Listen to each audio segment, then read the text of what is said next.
مرحبا أهلا النوادي. السلام عليكم ورحمة الله وبركاته.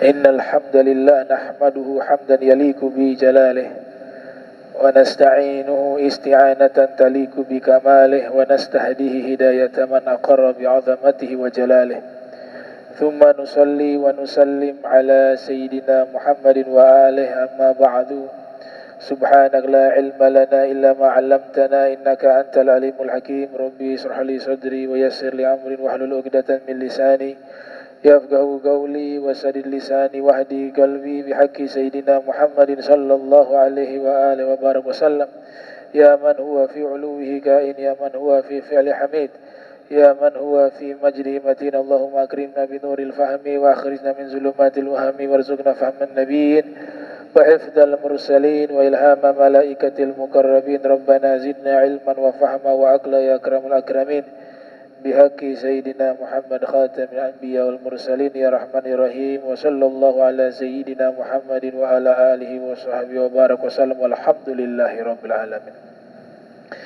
قال المصنف رحمه الله ورضي الله تعالى عنه وأرضاه ونفعنا به وبعلومه وأمدنا بأسراره وأعادنا من بركاته في الدارين رضي الله عنكم. فصل باب الحث على ذكر الله تعالى بعد صلاة الصبح. Alhamdulillah, puji syukur kehadirat Allah, salawat salam tercurahkan kepada junjungan mulia Nabi tercinta Sayyiduna wa Habibuna wa Maulana Muhammad sallallahu alaihi wa alihi wa barak wasallam beserta seluruh keluarga beliau, sahabat beliau dan umat beliau yang senantiasa menegakkan ajaran beliau hingga akhir masa nanti. Yang kami muliakan, yang kami hormati seluruh imam Masjid Al-Munawwar, wabil khusus Al-Ustadz Sholeh Saqola mata'anallahu ta'ala bituli hayati wa umrih, wa Ustadz Haji Aswin, wa Ustadz Jamal, wa para habaib Al-Habib Alwi, Albar, wa jami'ul hadirin, hadirat yang insyaAllah dirahmati Allah subhanahu wa ta'ala. Kita sampai ke pembahasan Al-Hath ala zikrillahi ta'ala ba'da salati subhi. Al-Hath artinya at-targhib, anjuran mengingat Allah Ta'ala sesudah solat subuh. Ini bab yang diletakkan oleh Al-Imam Nawawi terkait zikir-zikir yang dibaca oleh Nabi Muhammad sallallahu alaihi wasallam selesai solat subuh. Beberapa kitab yang membahas tentang fadilah amal selalu membahas tentang al-adhkar wal adiyat, zikir-zikir dan doa-doa yang dirutinkan oleh Nabi Muhammad sallallahu alaihi wasallam. Di antara kitab yang membahas tentang masalah tersebut yang sangat terkenal adalah At-Targhib wa Tarhib lil Imam Al-Munziri.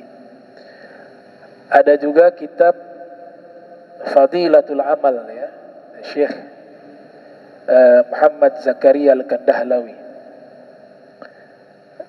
Ada juga kitab Hisnul Hasin yang membahas tentang zikir-zikir, dan Riyadul Jannah karya Al-Ghadi Syekh Yusuf An-Nabhani.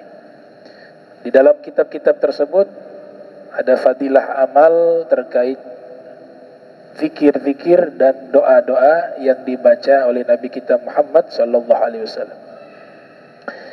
I'lam anna ashrafa awqati dzikri fi an-nahari adz-dzikru ba'da salati subhi.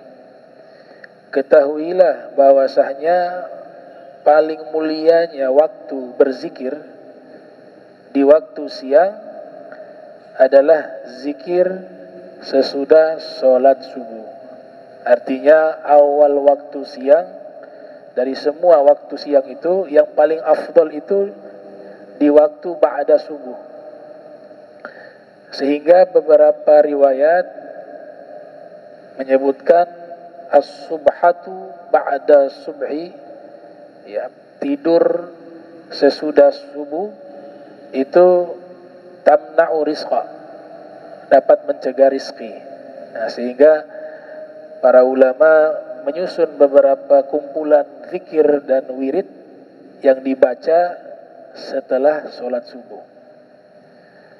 As-subhatu tamna'u rizqa, riwayatnya. Ya, as-subhatu itu artinya tidur setelah sholat subuh. Kalau tidur setelah sholat subuh, dia sudah sholat subuh, tapi dia tidur setelahnya, itu mencegah rizki. Bagaimana tidur bablas subuh? Sholat subuhnya juga tidak dilakukan. Nah, itu kata ulama asyad wa adar, justru mudaratnya lebih besar. Ruwina an Anas radhiyallahu anhu fi kitab Tirmidzi wa ghairihi qala Rasulullah sallallahu alaihi wasallam man shalla al-fajra fi jama'atin thumma qa'ada yadhkuru Allah ta'ala hatta tadlu'a asy-syamsu thumma shalla rak'atain kanat ka'ajri hajjatin wa umratin tammatin qala al-imam Tirmidzi hadithun hasanun. Diriwayatkan kepada kami dari Sayyidina Anas bin Malik di dalam kitab Al-Imam Tirmidzi yang dilahirkan tahun 209 Hijriah, wafat 279 Hijriah, dan ulama hadis lainnya meriwayatkan Rasul bersabda sallallahu alaihi wa alihi wasallam, siapa yang sholat subuh berjamaah kemudian selesai sholat subuh dia duduk sambil berzikir kepada Allah hingga terbitnya matahari, kemudian dia melaksanakan sholat 2 rakaat, dia mendapatkan pahala seperti pahala ibadah haji dan umroh sempurna. Ini yang disebut dengan sholatul syuruk atau sholatul isyraq. Al-Faqih Al-Allamah Al-Habib Zain bin Ibrahim bin Smuid dinukil di dalam kitab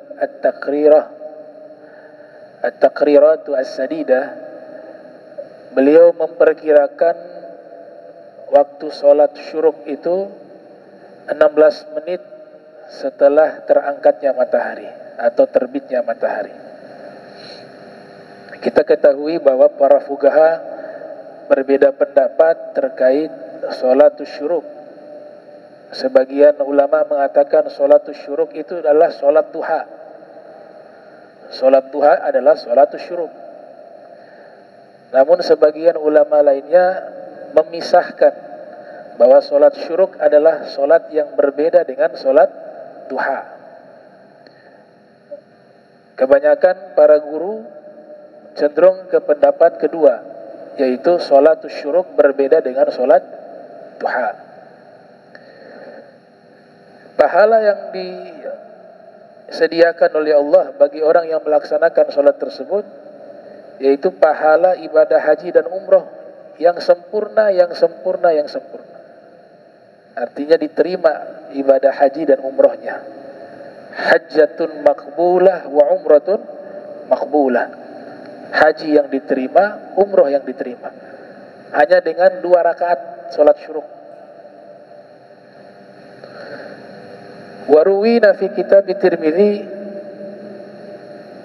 dan diriwayatkan di dalam kitab At-Tirmidzi, hadis tadi itu tentang sholat syuruk, hadithun hasan, ya, derajatnya adalah hadis yang baik. Diriwayatkan di dalam kitab At-Tirmidzi wa ghairihi an Abi Dzarr radhiyallahu anhu anna Rasulullah sallallahu alaihi wasallam qala man qala fi duburi salati subhi wa huwa thanin rijlaihi qabla an yatakallama la ilaha illallah wahdahu la syarika lah lahul mulku wa lahul hamdu yuhyi wa yumit wa huwa ala kulli syai'in qadir asyra marratin kutiba lahu asyru hasanatin wa muhiya anhu asyru sayiatin wa rufi'a lahu asyru darajatin. Diriwayatkan di dalam kitab Sunan At-Tirmidzi dari Sayyidina Abi Dzar Al-Ghifari bahwasanya Rasul sallallahu alaihi wasallam bersabda, siapa yang membaca sesudah selesai sholat subuh dan posisinya masih posisi bersilah, ya, posisinya masih posisi bersilah, makanya posisi duduknya itu jangan dirubah habis sholat subuh tuh. Baca dulu itu zikir yang biasa kita baca, la ilaha illallah wahdahu la syarikalah lahul mulku wa lahul hamdu yuhyi wa yumit wa huwa ala kulli syai'in qadir, sebanyak 10 kali. Maka dicatat baginya 10 kebaikan dan dihapus darinya 10 dosa dan diangkat baginya 10 derajat. Itu fadilah zikir yang kita baca dalam riwayat solat subuh dan solat maghrib. Ya, dibacanya di waktu solat subuh dan solat maghrib sebanyak 10 kali. Posisi duduknya tetap bersilah, ya. Setelah selesai baca ini, ada yang menambahkan dengan riwayat kedua, membaca Allahumma ajirna minan nar, Allahumma ajirna minan nar sebanyak 7 kali, baik di solat subuh maupun solat maghrib. Selesai baca itu doa, baru kita merubah posisi duduk. Jadi posisinya tetap posisi seperti tasyahud akhir itu, ya. Posisi bersilah, duduk bersilah. Bukan bersilah, tawarruk. Ya, kalau bersilah sudah seperti ini duduknya. Ya, tawarruk posisi tasyahud tadi, ya. Di riwayat yang lain dikatakan, siapa yang membaca zikir tersebut, wa kana yaumu dzalika fi hirzin min kulli makruhin wa khurisa minasyaitan wa lam yanbaghi li dzanbin ay yudrikahu fi dzalikal yaum illa asyirk billahi ta'ala. Qala Tirmidzi hadza haditsun hasanun wa fi ba'di nusakhi sahih. Riwayat yang lain menyatakan siapa yang membaca zikir tersebut di hari itu, maka dia dijaga oleh Allah dari segala yang tidak menyenangkan dan dijaga dia dari syaitan, dan tidak ada satu dosa yang bisa menghapus pahalanya di hari tersebut kecuali dosa syirik kepada Allah Ta'ala. Nah, ini fadilah dari zikir yang kita biasa baca di solat setelah solat subuh dan solat maghrib. Waruwina fi sunani Abi Dawud an Muslim ibn al-Harith at-Tamimi as-Sahabi radhiyallahu anhu an Rasulillah sallallahu alaihi wa alihi wa sallam annahu asarra ilaihi faqala idza insarafta min salatil maghrib faqul Allahumma ajirni minan nar 7 marratin fa innaka idza qulta dhalika thumma mutta min lailatika kutiba laka jiwarun minha wa idza sallaita subha faqul kadzalika fa innaka in mutta min yaumika kutiba laka jiwarun minha. Diriwayatkan dari Muslim ibn al-Haris at-Tamimi as-Sahabi, ya, sahabat Rasul bernama Muslim ibn al-Harith at-Tamimi as-Sahabi.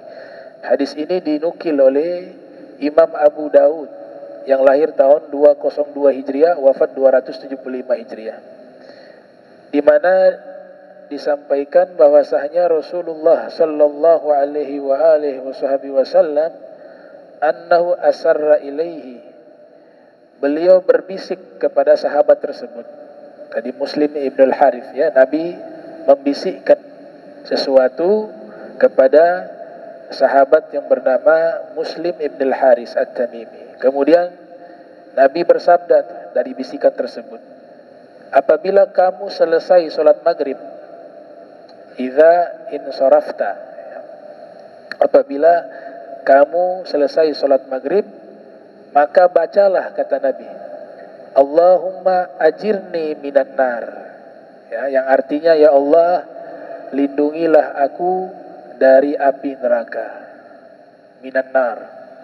Sebanyak 7 marratin, sebanyak 7 kali. Jika kamu membaca pada waktu tersebut, kemudian di malam itu kamu meninggal dunia, ya, maka dicatat bagi dirimu dijauhkan dari api neraka. Jiwar minha. Jadi orang yang membaca doa tersebut, misalnya maghrib dia baca 7 kali, Allahumma ajirni minan nar. Tahu-tahu di malam itu meninggal dunia. Kata Nabi kita Muhammad SAW, dicatat bagi dirinya dijauhkan dari api neraka. Itu. Nah, makanya jangan pernah tinggalkan meminta perlindungan dari api neraka. Itu doa itu, Allahumma ajirni minan nar, ya. Kalau kita baca berjamaah, Allahumma ajirna minan nar. Dan siapa yang sholat subuh, kata Nabi, apabila kamu sholat subuh, Nabi berbisik kepada sahabat tadi, Muslim Ibn Haris, wa idza shallaita subha faqul kadzalik. Kalau kamu sholat subuh, selesai sholat subuh, baca doa tersebut. Fa innaka in mutta min yaumika kutiba laka jiwarun minha. Apabila di waktu tersebut kamu meninggal, di waktu pagi tersebut kamu meninggal dunia, niscaya dicatat bagi dirimu akan terjauhkan dari api neraka. Jadi bacanya di waktu sholat subuh, ba'da sholat subuh, dan ba'da sholat maghrib. Allahumma ajirni minan nar, Allahumma ajirni minan nar, sebanyak 7 kali. Ada yang menambahkan Allahumma ajirni minan nari salimin, ya. Kalau para ulama menambahkan di belakang salimin di akhir bacaan yang ke-7, ya. Salimin artinya dalam keadaan selamat, ya. Tuh. Karena gak ada satupun manusia ataupun bangsa jin yang mampu menahan azab api neraka. Gak ada yang mampu. Sampai di riwayah itu disebutkan api neraka juga merasakan kepanasan atas dirinya. Jadi ada yang meriwayatkan doa ini juga dibaca oleh api neraka. Allahumma ajirni minan nar. Ya Allah, lindungilah aku dari panasnya api ini. Saking panasnya. Nah, ada satu pesan yang disampaikan oleh Al-Habib Abdullah Al-Haddad. Kita jangan pernah merasa aman dengan api neraka. Ini penyakit, ya. Al-amnu bi makrillah. Merasa aman dengan azabnya Allah. Ada orang punya penyakit, itu Imam Haddad ceritakan, sudah merasa sudah Islam, toh nanti Nabi kasih syafaat saya selamat. Toh nanti saya juga sekalipun masuk neraka karena saya Islam akan dikeluarkan juga dari neraka dan masuk ke dalam surga. Jangan mengandalkan hal itu. Kenapa? Al-Imamul Haddad mengatakan yukhsha alaihi, dikhawatirkan orang yang ketika hidup merasa aman dengan azabnya Allah, dengan murkanya Allah, kemudian kehidupannya dia lalui dengan pelanggaran. Kewajiban Allah seluruhnya dia tinggal. Apa yang Allah haramkan semuanya dia kerjakan. Dia hanya mengandalkan dia seorang yang muslim, insya Allah selamat, dapat syafaatnya Nabi. Sekalipun masuk neraka bisa dikeluarkan dan nanti masuk surga. Tapi Imam Haddad mengatakan, nah orang semacam ini dikhawatirkan menjelang wafat justru Islamnya dan imannya dicabut oleh Allah. Sehingga dia meninggal bukan dalam keadaan Islam. Hal itu mungkin terjadi, kata beliau. Nah, jadi jangan merasa aman. Jangan mengandalkan syafaat Nabi. Ya, syafaat Nabi khusus kepada orang muslim. Nah, orang yang kemungkinan meninggalkan kewajiban Allah dan juga melakukan semua yang Allah larang dan dia tidak bertaubat, dikhawatirkan menjelang wafat keislamannya dan keimanannya dicabut oleh Allah Subhanahu wa taala. Sehingga dia meninggal bukan sul khotimah lagi. Kalau sul khotimah itu kemungkinan muslim. Ya, walaupun bahasa ini memang artinya kalau secara global orang yang meninggal dalam keadaan tidak baik namanya su'ul khotimah, tapi meninggalnya dalam keadaan kafir, dikumpulkan dengan orang-orang kafir dan orang-orang munafik. Konsekuensinya kalau meninggal dalam keadaan kafir di neraka selama-lamanya, nggak bisa keluar. Nah, ini harus kita jangan merasa aman. Ya, ada satu ayat yang dimana Allah Ta'ala berfirman menyebutkan orang fasik.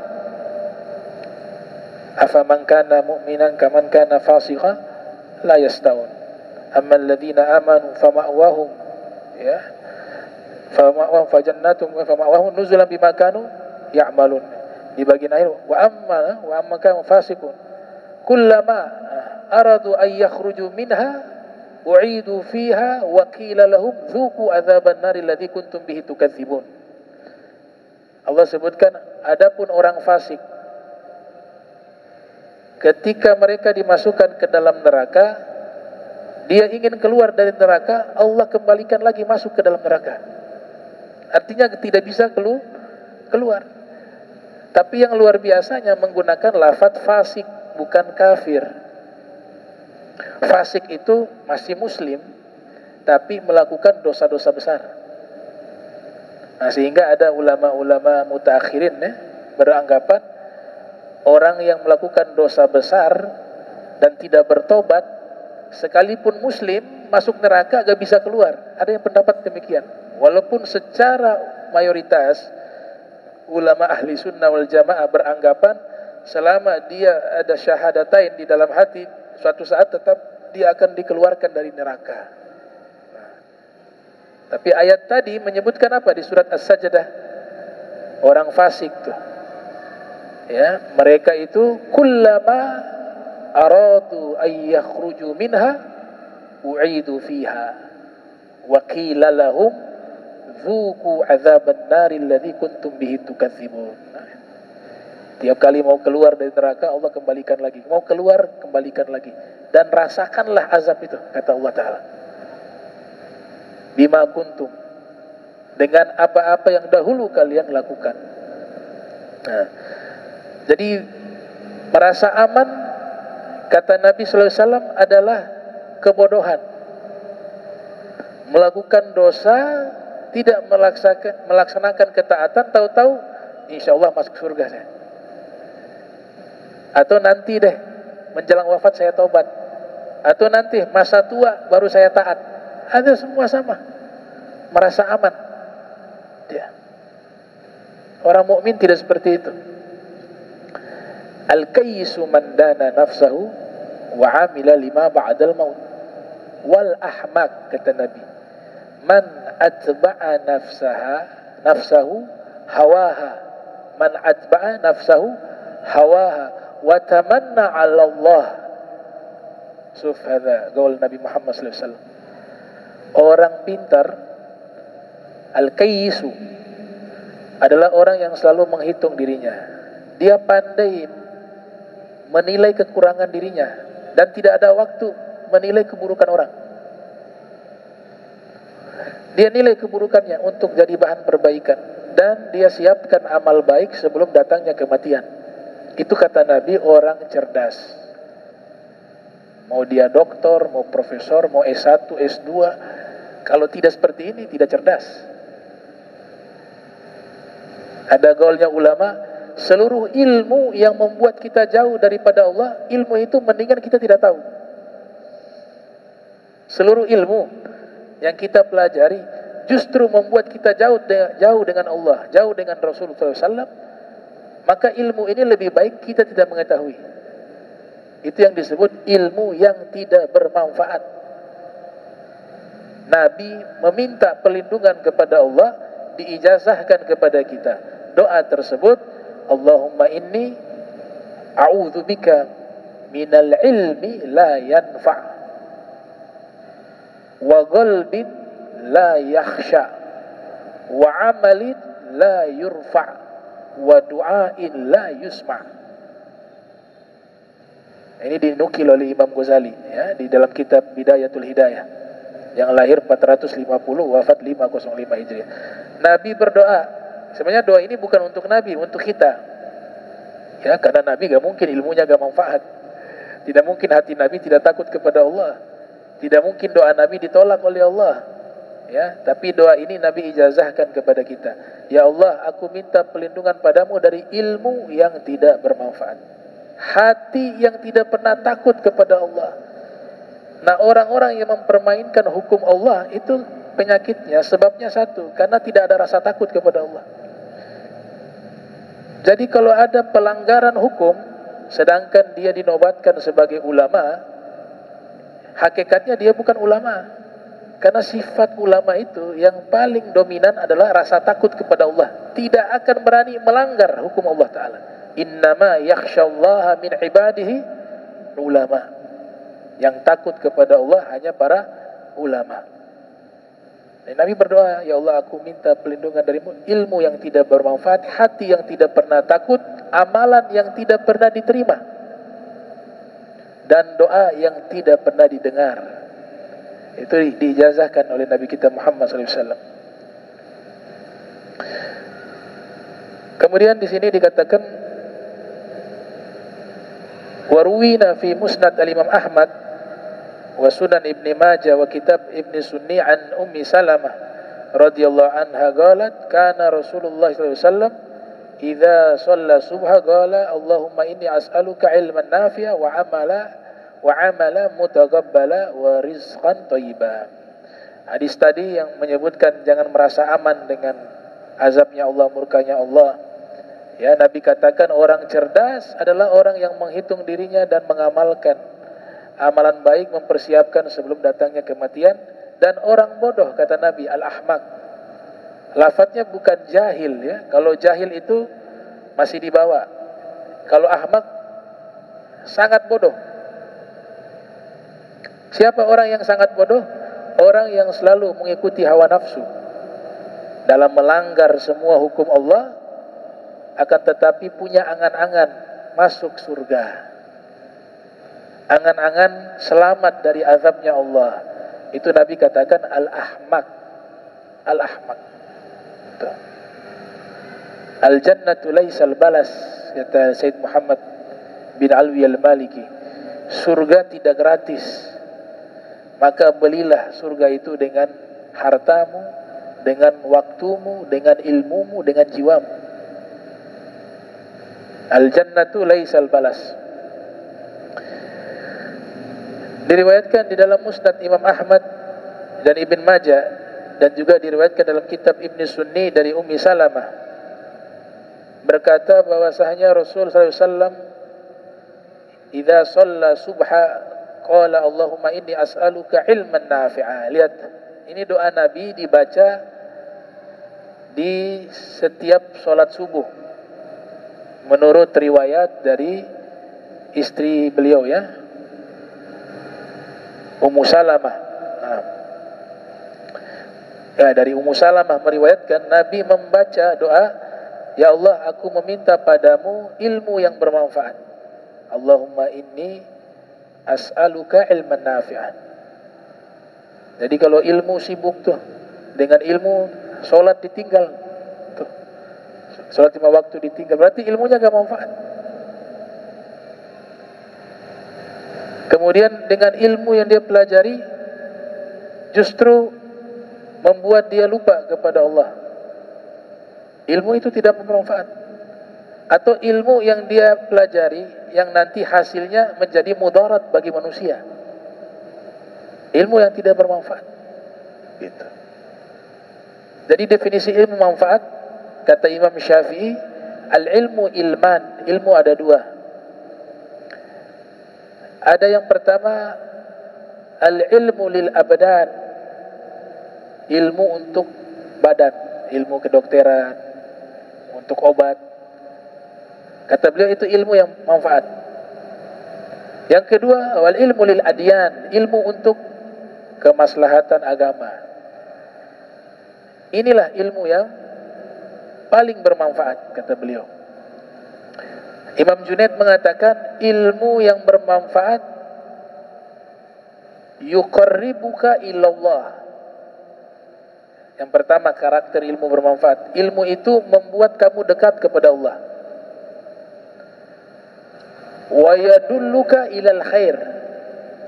Dan ilmu itu membawa kamu kepada kebaikan. Wa yastanibuka atau yub'iduka anisyar. Dan dengan ilmu itu membuat kamu jauh dari kejahatan. Fadzalika huwa ilmu nafi', kata beliau. Itulah ilmu yang bermanfaat. Ini pendapat Imam Junaid Al-Baghdadi. Jadi ilmu bermanfaat itu karakter pertama membuat kita dekat kepada Allah dan Rasul. Yang kedua, membimbing kita melakukan kebaikan. Yang ketiga, menjauhkan kita dari maksiat. Ditambah oleh beliau dalam satu riwayat, itu membuat kamu mengetahui kekurangan dirimu. Kita bisa tahu aibnya kita, kekurangan kita. Itu masuk kepada kriteria ilmu bermanfaat. 4 tuh, membuat kamu dekat kepada Allah dan Rasul, membuat kamu melakukan kebaikan, menjauhkan kamu melakukan kejahatan, dan membuat dirimu mengetahui kekurangan dirimu. Itu disebut ilmu nafi', ilmu yang bermanfaat. Wa amalan mutaqabbala, dan amalan yang diterima, wa rizqan thayyiba, dan rizki yang baik, thayyiba. Wa ruwina fihi an Suhaib radhiyallahu anhu anna Rasulullah sallallahu alaihi wasallam kana yuharriku syafataihi ba'da salatil fajr bi syai'in faqultu ya Rasulullah ma hadha alladhi taqulu qala Allahumma bika uhawil wa bika usawil wa bika uqatil. Diriwayatkan dari sahabat bernama Suhaib Ar-Rumi bahwasanya Rasul sallallahu alaihi wasallam menggerak-gerakkan kedua bibirnya setelah solat subuh dengan membacakan sesuatu. Maka saya berkata, wahai Rasulullah, apa yang engkau baca? Dijawab oleh Nabi, Allahumma bika uhawil wa bika usawil wa bika uqatil. Yang artinya, ya Allah, dengan sebab engkau aku memiliki kekuatan di dalam berbuat baik. Ya Allah, dengan sebab engkau aku memiliki kemampuan menolak keburukan. Ya Allah, dengan sebab engkau aku berjihad di jalan Allah Subhanahu wa taala. Coba lihat bagaimana Nabi menyerahkan semuanya itu dari Allah. Semua kebaikan Nabi nisbatkan kepada Allah. Saya sholat karena Allah yang izinkan saya sholat. Saya bisa membaca Al-Quran karena Allah yang izinkan saya membaca Al-Quran. Itu sehingga golongan sufi mengatakan kalau ada orang susah sekali sholat 5 waktu, sulit sekali membaca Al-Quran, itu hakikatnya Allah yang tidak inginkan mereka untuk sholat. Sulit membaca Al-Quran, Al-Quran tidak menginginkan dirinya dibaca oleh orang tersebut. Jadi hukumnya kebalik. Itu yang dimaksudkan oleh Nabi Muhammad SAW. Bika uhawil wa bika usawil wa bika uqatil. Hanya semua min fadlillah. Sehingga kita tidak al-i'timad alal amal, ya. Sehingga amal soleh yang kita lakukan tidak membuat kita menjadi bangga dengan apa yang kita lakukan, karena hadza karunia Allah Subhanahu wa taala. Gitu.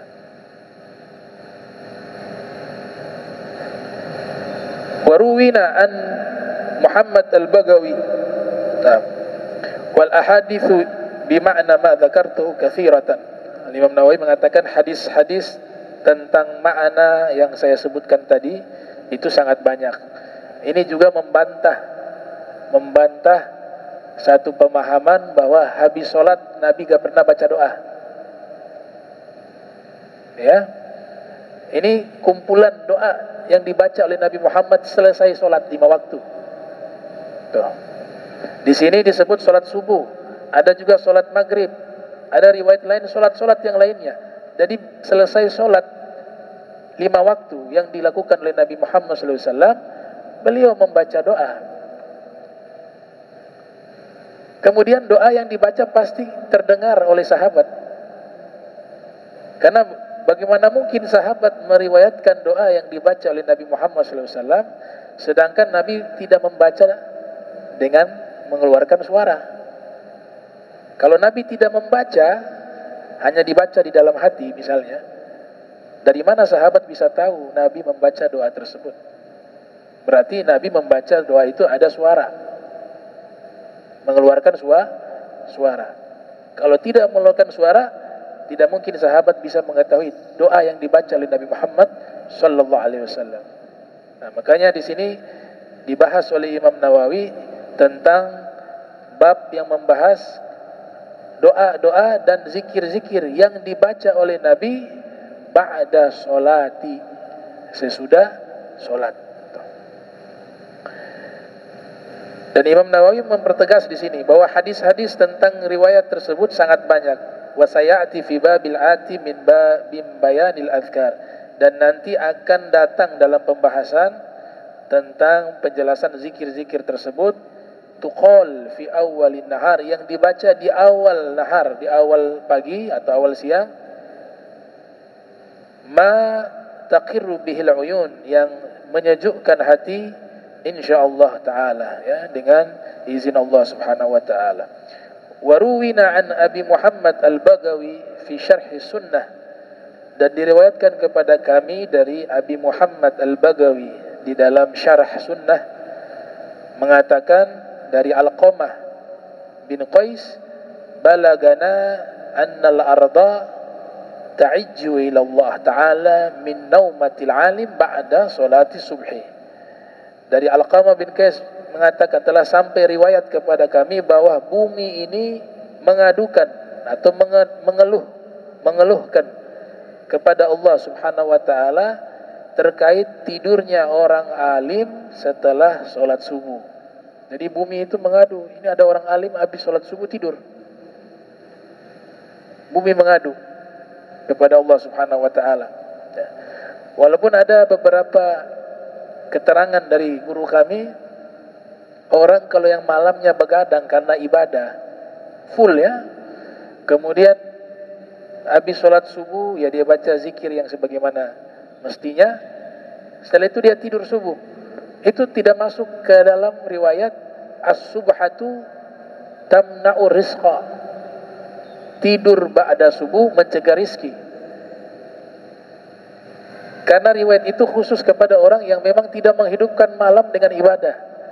Tahu-tahu sudah subuh dia bangun, dia sholat subuh, habis sholat subuh dia tidur. Nah, mereka yang semacam inilah yang masuk ke dalam teguran tadi, yang riwayat yang disebutkan oleh para ulama tadi. Gitu. Ada yang menjelaskan demikian. Nah, ini semua yang kita lakukan, kuncinya satu, sabar. Orang kalau gak punya sifat sabar, perkara dunia berantakan, perkara akhirat juga berantakan. Kata Imam Ja'far Shadiq, 2 penyakit yang merusak perkara dunia dan akhirat. Ini penyakit kan banyak, tapi beliau katakan 2 ini menjadi faktor utama. Yang pertama, tidak punya sabar.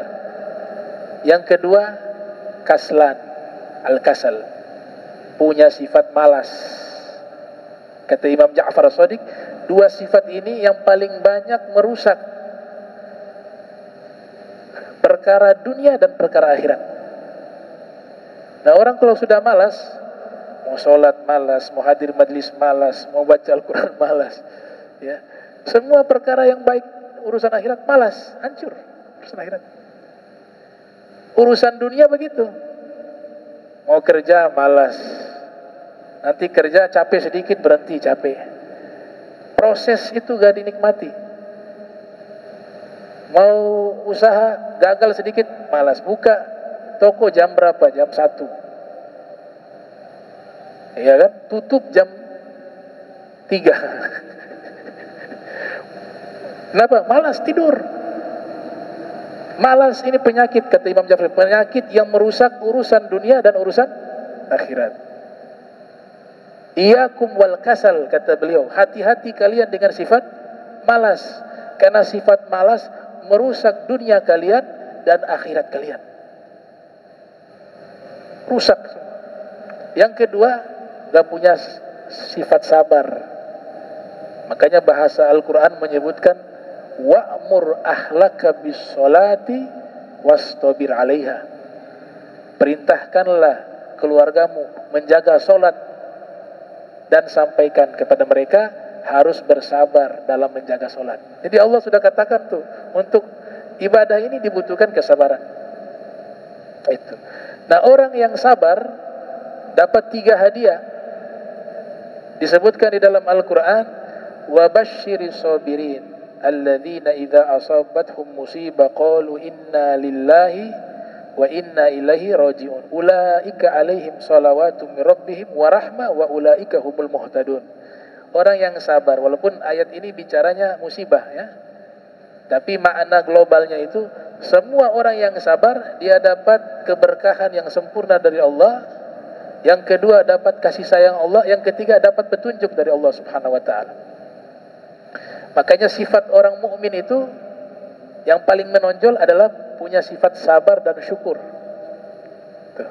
Nabi katakan dalam hadis, ya, ajaban lil amril mu'min, inna amrahu kullahu khairun wa laitsa dzalika li ahadin illa lil mu'min. In asabathu sarra'u syakar fakana khairan lahu wa in asabathu dharra'u sabar fakana khairan lahu.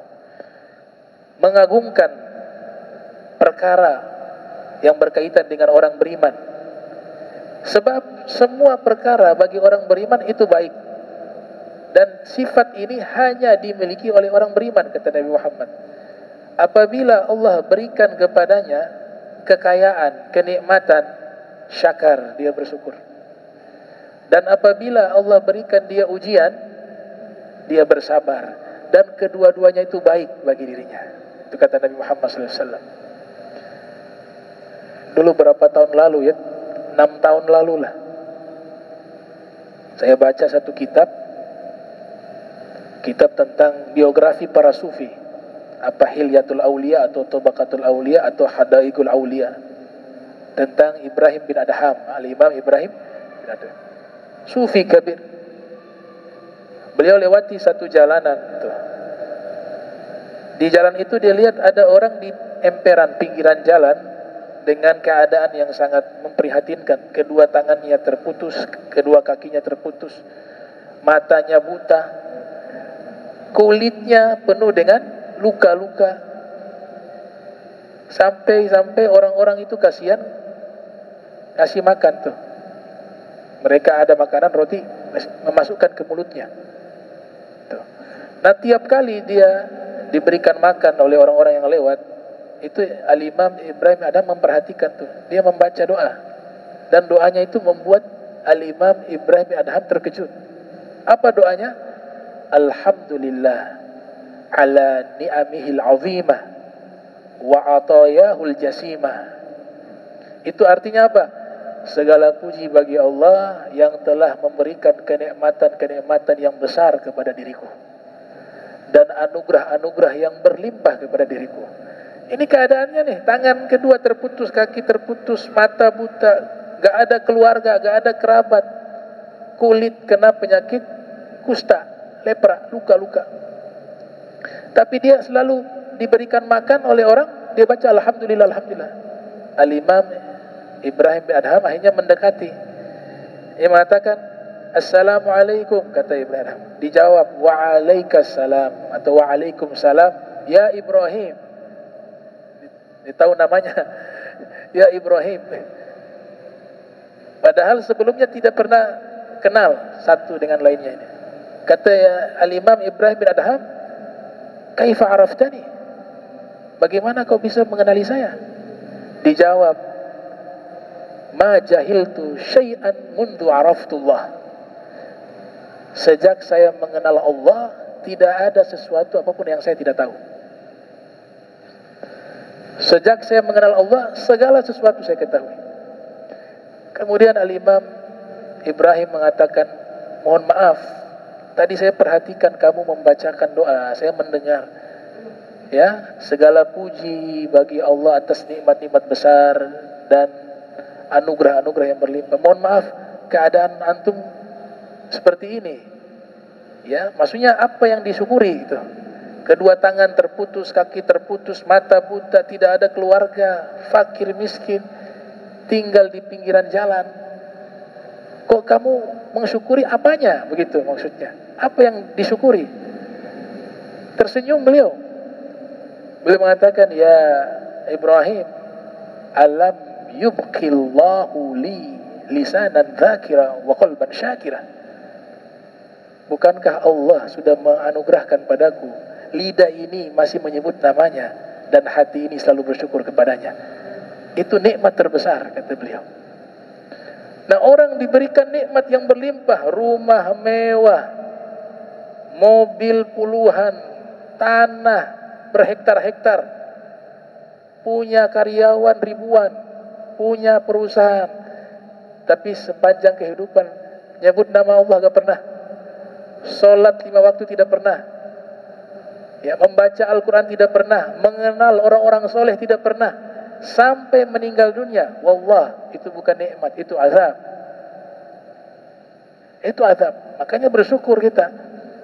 Kita diizinkan oleh Allah bisa hadir di Masjid Al-Munawwar. Semua kalau bukan kehendak Allah, tidak mungkin kita bisa dihadirkan di tempat ini. Kita mampu menjaga sholat 5 waktu, itu karena Allah Ta'ala. Ada syair yang Nabi katakan, bukan syair, sabda, yang artinya itu bahwa sholatnya kami, puasanya kami, sedekahnya kami, semua itu karunia dari Allah Subhanahu Wa Ta'ala. Itu.